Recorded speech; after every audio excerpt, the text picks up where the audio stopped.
they come into the week a game and a half back of the NL East, but honestly could be a lot worse after the 3 weeks that they had.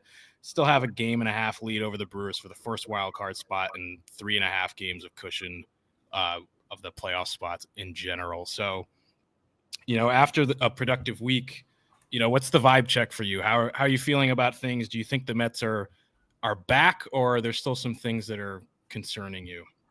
Well, it's all about the pitching, right? Yes, they've scored a lot of runs in this homestand, but you said it. This 4.67 ERA is not playable, over a long period of time. But it is better than it was for the 2 weeks prior. So I look at it as progress. And yes, I mean I know the Yankees have struggled. It's still a good team. I think they beat a good pitcher in Carlos Rodon, or an improved pitcher in Carlos Rodon yesterday. Um, I think today, I should say, Sunday's game was going to be difficult no matter what, considering they were coming in not really knowing who was going to pitch the second inning, let alone the first. And the Yankees had Max Fried, and they were competitive in the game. But, it was an uphill battle, when they woke up this morning. So not terribly upset about that. They need to get healthy in their rotation, and I think they're getting healthier this week, hopefully anyway. Get Kodai Senga back, and perhaps a little later Sean Manaea. It's progress, right? But there are still a lot of problems here, and I don't think a 4-2 record necessarily masks those problems. I think we all know they need some starting pitching. There's some rumors out there about them looking at Mitch Keller and a reunion with Luis Severino, who has stated his displeasure for pitching in West Sacramento. Not that was entirely unpredictable. I mean, I wouldn't want to pitch in 110-degree heat and 0% humidity all the time. In a minor league ballpark. Right, in a minor league ballpark. I wouldn't necessarily want that. So I do think they're going to address those problems. But, I said this week, they're in survival mode. And, they survived. Like 4-2 is surviving it, right? You're treading water. And, like you said, they're a game and a half out of first. They're a game and a half up for the top wild card. If they can get to the All-Star break intact like this and maybe a little bit better, be hard to be upset about that. The schedule's getting a little softer this week, at least on paper. Mm-hmm. But, when you're not pitching well, the playing field tends to level a little bit. So we'll see how it goes. What are they? They're Baltimore and the Royals, I believe. Yeah, we'll preview the week ahead a little bit later, but 6 games left, all on the road, I believe, against the Orioles and the Royals. So opportunity for sure to kind of get things, get through the rest of this tough stretch before the reinforcements come. Like you said, it's progress, right?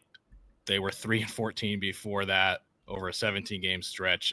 Honestly, one of the biggest spirals we have seen from this team in quite a while. This is the team that has a bit of a knack for spiraling. But doesn't matter how good they are.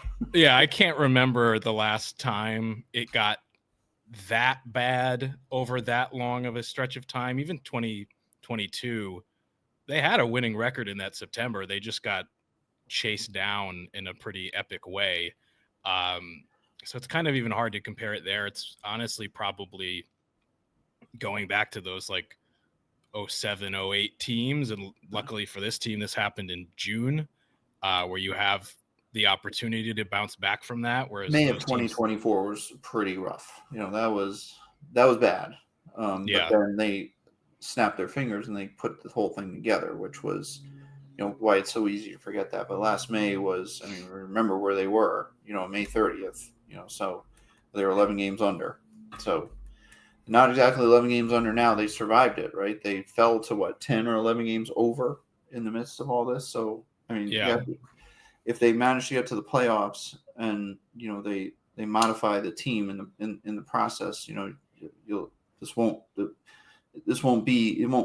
back at it as being so bad in the end, and it's good to see that arrow heading in the right direction. Even this weekend you had a 3-game series against the Yankees who were struggling, but even during this rough stretch for them, they're still scoring over 5 runs a game. So that offense is not struggling at all. It's really just been their pitching. And the Mets came into the series with Justin Hageman, Frankie Montas, and Who? TBD, who wound up being Chris Davinsky, pitching the 3 games, and they won 2 out of 3, and they could have won the game on Sunday. That was a 2-run game in the 7th inning before Juan Soto hit into a kind of insane bad luck double play. The team also hit into a really weird luck double play in the next inning, and then you had some weird umpire calls in the 9th. So that game was right there, and they really had no business being in that Sunday game. It was annoying, but you kind of came into it being happy, and I think the team came in being happy that, like, hey, we got our series win. We have the day off on Monday. Let's just, like, get through this as healthy as we possibly can, and if the offense allows us a chance to win the game, cool, but we're not going to, break the bullpen trying to do it. Yeah, I think the Mets did a little bit better on the health front than the Yankees did, that's for sure. So they lost Clark Schmidt to Tommy John. Of course, coming into this, they lost Daniel Nunez to potentially Tommy John. So I guess your weekly Tommy John with the Mets. Tommy John check. Tommy John, I got it. It's right there. Yeah, there you go.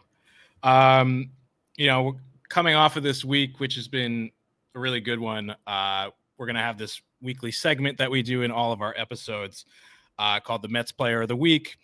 This is the player who either positively or negatively you think was the number one storyline of the past week.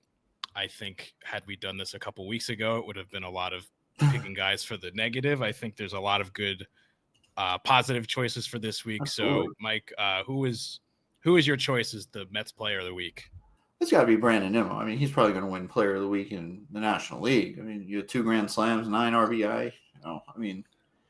Pete Alonso had a great week, but Brandon Nimmo, with all due respect, had probably the best week in the league. So, my nod goes to him.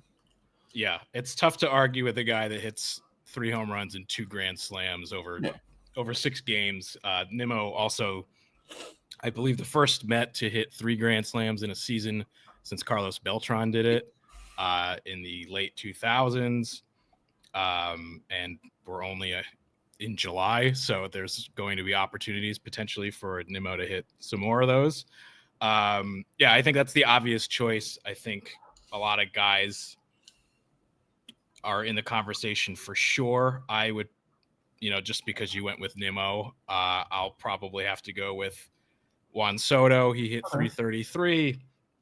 Not like a huge crazy week, but we hit 333, hit a homer, a double, drove in 4 runs, walked 4 times, scored 4 runs, even stole a base. I thought that home run that he hit against the Yankees on Friday night to immediately tie the game up was honestly one of their biggest hits of the weekend, even though it came in the first inning, because absolutely, it set the tone for the weekend. That's right. Yeah, think about where we were at that point. You got Hageman making his first career start. It's probably not going to go super well.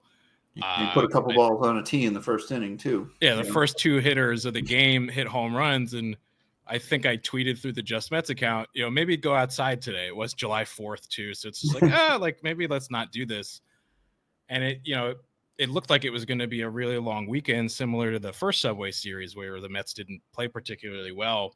So for Soto to come in and immediately tie the game, I think was just like such a key answer for this team. And it kind of, like you said, set the tone where they came back and they countered every punch that the Yankees punched in that game. And eventually they won it with the McNeil homer. Saturday was a bit more of a domination, even though the pitching kept letting the Yankees come back in. Every time they did that, the Mets answered again. And then, Sunday was whatever it was. But yeah, definitely, I think as key a first inning home run as you could have in the regular season. And it was just good to see him have a good weekend against the Yankees after all the like weird narratives and PR bullshit that happened in the first Subway Series and the silly booing and turning of the backs on him. It was nice to see him get the Yankees back a little bit. And I personally enjoyed listening to Michael Kay having to call his home run against the Yankees. That was pretty satisfying.